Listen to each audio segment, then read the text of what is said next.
जय गुरु जी, शुकराना गुरु जी। जय गुरु जी, संगत जी, इस चैनल के माध्यम से जो सत्संग आपको सुनाए जाते हैं, वो सत्संग आप जैसी संगत के माध्यम से ही मेरे तक पहुँचते हैं और गुरु जी की आज्ञा से मैं आपको वो सत्संग सुनाती हूँ।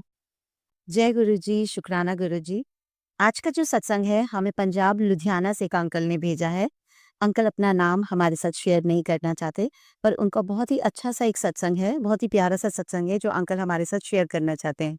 अंकल जी बताते हैं कि गुरुजी की महिमा तो अपरंपार है, जब से उन्होंने गुरुजी को माना है, उनका हाथ थामा है तब से परेशानियाँ तो उनकी ज़िंदगी में हैं, पर किस तरह से वो परेशानियाँ कट रही हैं, वो अंकल जी इस बात के लिए बता नहीं पाते हैं कि मैं कैसे गुरुजी की बड़ाइयाँ करूँ, कुछ समझ में नहीं आता। मेरी एक नौकरी थी, अंकल जी बताते हैं कि उनकी एक बहुत ही अच्छी जॉब चल रही थी।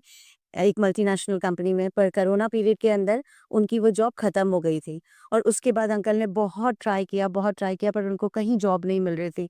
जॉब मिलती भी थी तो लोअर सैलरी पे मिल रही थी या फिर अंकल जिस पोज़ीशन पे थे उस पर पोज़ीशन से नीचे जाकर उनको जॉब मिल रही थी।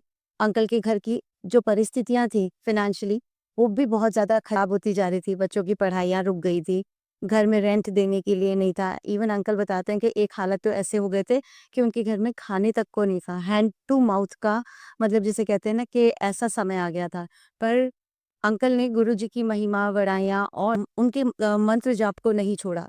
अंकल जी कंटिन्यू गुरुजी पे विश्वास रखते रहे। मेरे अच्छे दिन नहीं रहे तो मेरे बुरे दिन भी नहीं रहेंगे। गुरु महाराज पे वो इतना विश्वास करते थे। अंकल जी बताते हैं और गुरुजी का शुकराना करते हैं कि नौकरी मिलने से 1 दिन पहले उनको बहुत ही सुंदर गुरुजी ने सपने में दर्शन दिया और सपने में शिवलिंग भी दिखाया। अंकल इस बात का मतलब नहीं समझ पा रहे थे, पर वो बस गुरुजी से ये कह रहे थे कि गुरुजी, आपने अगर मुझे सपने में आपका स्वरूप दिखाया, आपका शिवलिंग के मेरे को दर्शन कराए हैं, तो इसका मतलब कुछ ज़िंदगी में मेरे अच्छा होने वाला है। ये अंकल का विश्वास था गुरुजी के प्रति। अंकल बताते हैं कि मैंने इतने इंटरव्यूज़ दिए थे, जिन इंटरव्यूज़ को देने के बाद 6 महीने तक मेरे पास कोई जगह पे इंटरव्यू देने के लिए नहीं बचा था। मैंने इतने इंटरव्यूज़ दे दिए थे। अंकल जी गुरुजी का शुकराना करके कहते हैं कि परमात्मा का इतना शुकराना करता हूँ मैं कि उन्होंने एक दिन अचानक, मैं अपने घर पे ही था बच्चों के साथ और इतने टेंशन में था, पर मैं अपने बच्चों को और फैमिली को नहीं बताता था कि मैं टेंशन में हूँ।